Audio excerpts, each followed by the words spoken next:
बातम्यांपासून ते राजकारणापर्यंत प्रत्येक घडामोडीवर बारीक नजर ठेवणारा तुमचा हक्काचा लोकल न्यूज प्लॅटफॉर्म ठाणे दर्पण, ठाण्याचं खरं प्रतिबिंब. कचऱ्याने ओसंडून वाहणाऱ्या नाल्यात गवत वाढले असून येत्या पावसाळ्यात पुन्हा एकदा ठाण्याच्या माजिवडा येथील लोढा गृहसंकुलामध्ये पूरसदृश्य स्थिती निर्माण होण्याची भीती येथील स्थानिक महिलांनी व्यक्त केली. महिला दिनाच्या निमित्ताने येथील महिलांनी यंदा तरी या लाडक्या बहिणीचा आवाज लोकप्रतिनिधी आणि प्रशासनापर्यंत पोहोचतो का, असा प्रश्न निदर्शनाच्या माध्यमातून विचारला आहे. माजिवडा येथील लोढा गृहसंकुलात दरवर्षी पावसात पाणी साचते. या साचलेल्या पाण्याचा फटका सर्वसामान्य नागरिकांसह गृहसंकुलात उभ्या वाहनांना मोठ्या प्रमाणात बसतो. मुसळधार पावसात कंबरभर पाण्यातून रहिवाशांना वाट काढावी लागते.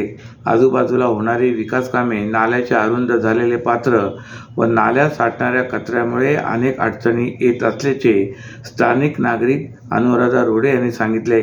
या गृहसंकुलाच्या 25 ते 30 इमारतींमधील हजारो रहिवाशांना या समस्येचा त्रास आहे. गेल्या वर्षी येथील सेवा रस्त्यावर असलेल्या गणपती कारखान्यामध्ये पावसाचे पाणी शिरल्याने गणेश मूर्ती विक्रेत्यांचे नुकसान झाल्याचे रोडे यांनी नमूद केले. या पार्श्वभूमीवर काल महिलांनी पूरस्थितीचे फोटो व प्रशासनाला पाठपुरावा केल्याचे पत्र हातात घेत अभिनव पद्धतीने आंदोलन केले. या प्रश्नी ठाणे महापालिका प्रशासनाशी संपर्क साधूनही तो होऊ शकत नाही. ठाण्याच्या वर्तकनगर भागात 10 वर्षापूर्वी पुनर्विकासासाठी रिकाम्या केलेल्या इमारतीतील रहिवाशांना अद्याप घरे मिळाली नसल्याने संतप्त झालेल्या रहिवाशांनी थेट ठाणे महापालिका आयुक्तांच्या दालनाबाहेर ठिय्या मांडला. तसेच न्यायाची मागणी केली. यामुळे ठाणे महापालिकेत काही काळ गोंधळ निर्माण झाला होता. ठाण्याच्या वर्तकनगर येथील इमारत क्रमांक 54 आणि 55 या 2 इमारती पुनर्विकासासाठी रिकाम्या करण्यात आल्या होत्या. मात्र या जागेवर विकासकाकडून इतरांना घरे बांधून विक्री केली जात असल्याचा आरोप स्थानिक नागरिकांनी केला आहे. तर या इमारतीमध्ये पूर्वीपासून राहणाऱ्या रहिवाशांना अद्याप घरे मिळाली नसल्याने त्यांच्यात तीव्र नाराजी पसरली. याच पार्श्वभूमीवर काल या दोन्ही इमारतीमध्ये वर्षानुवर्ष राहणाऱ्या रहिवाशांनी ठाणे महापालिकेच्या आयुक्ताच्या दालनाबाहेर ठिय्या मांडत आंदोलन करत आपला संताप व्यक्त केला आहे. आम्हाला आमची घरे कधी व कुठे मिळणार, असा सवाल उपस्थित करत रहिवाशांनी महापालिका प्रशासनाकडे न्यायाची मागणी केली. यापूर्वी देखील येथील रहिवाशांनी महापालिकेच्या अधिकाऱ्यांकडे दाद मागितली होती. महापालिका अधिकाऱ्यांनी प्रश्न लवकरच सोडवू असे आश्वासन दिले होते. मात्र प्रत्यक्षात कोणतीही ठोस कार्यवाही होत नसल्याने आणि निश्चित वेळ दिला जात नसल्याने नाराजी वाढल्याचे येथील रहिवाशांचे म्हणणे आहे. पुनर्विकासाच्या नावाखाली इमारती खाली करून गेली 10 वर्षे उलटली, मात्र अद्याप पर्यायी घरांचा प्रश्न प्रलंबित असल्याचे नागरिकांचे म्हणणे आहे.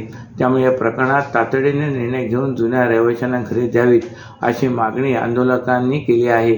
अन्यथा पुढील काळात आंदोलन अधिक तीव्र करण्याचा इशाराही नागरिकांनी दिला आहे. अंबरनाथ येथील आनंदनगर MIDC परिसरातील एका केमिकल कंपनीला काल सायंकाळी भीषण आग लागल्याची घटना घडली. काही क्षणातच आगीने रौद्र रूप धारण केल्याने संपूर्ण परिसरात भीतीचे वातावरण निर्माण झाले होते. कंपनीमध्ये मोठ्या प्रमाणात रासायनिक पदार्थांचा साठा असल्याने आगीचे लोट दूरवरूनही दिसत होते, तर घटनास्थळी मोठे स्फोट होत होते. अग्निशमन दलाकडून आग विझवण्याचे शर्थीचे प्रयत्न केले जात होते. अंबरनाथमधील आनंदनगर परिसर हा मोठा औद्योगिक पट्टा म्हणून ओळखला जातो.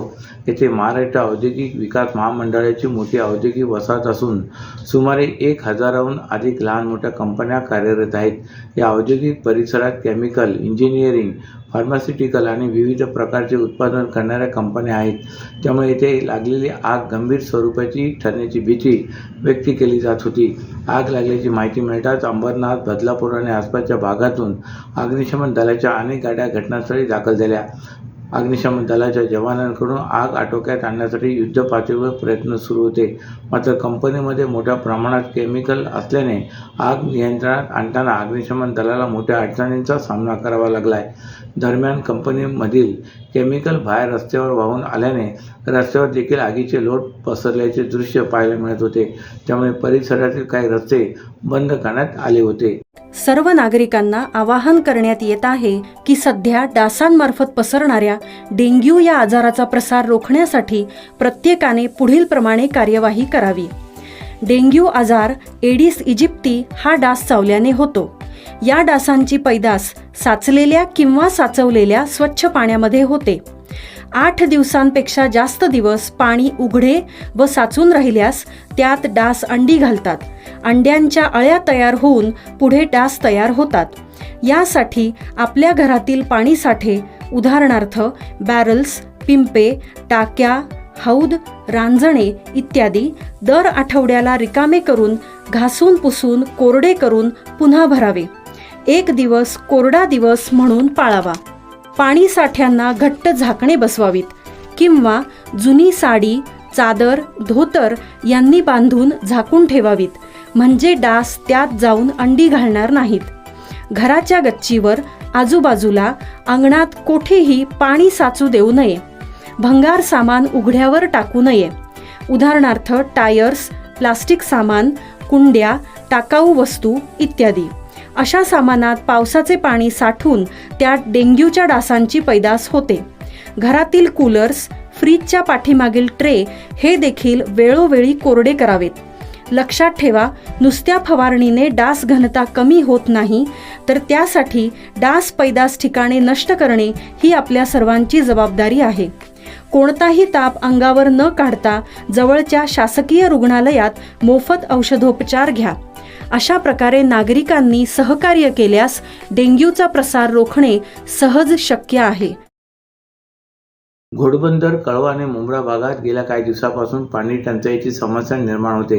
असे असतानाच आता जुन्या ठाण्यात पाणी पुरवठा जलवाहिनीच्या दुरुस्तीच्या कामासाठी बंद ठेवण्यात येणार आहे. त्यामुळे जुन्या ठाण्यात पाणी टंचाईचे संकट निर्माण होण्याची चिन्हे आहेत. ठाणे महापालिकेच्या उत्तरसर प्रभाग समिती हद्दीतील सिद्धेश्वर जलकुंभ येथे नवीन जलवाहिनीचे काम सुरू आहे. या कामामुळे काही भागातील पाणीपुरवठा तात्पुरता बंद ठेवण्यात येणार आहे.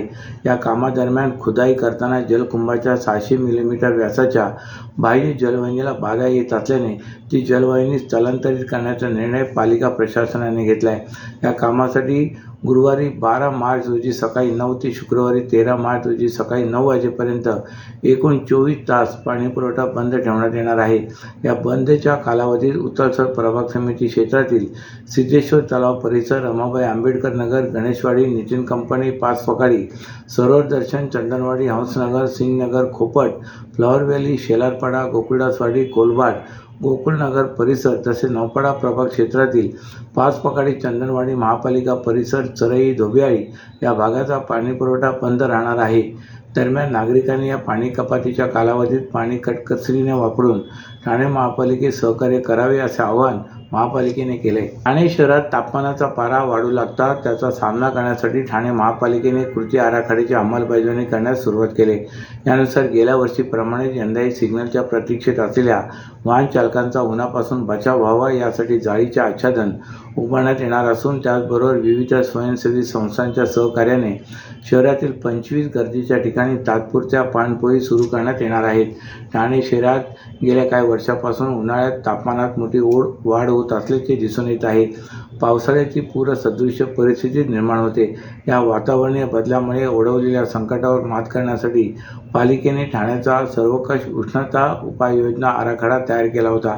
महाराष्ट्र शासन, ठाणे महापालिका आणि council of energy, environment and water या संस्थांनी हा आराखडा एकत्रितपणे तयार केला आहे. गेल्या वर्षी 2 वर्षापासून पालिका आराखड्याची अंमलबजावणी करते.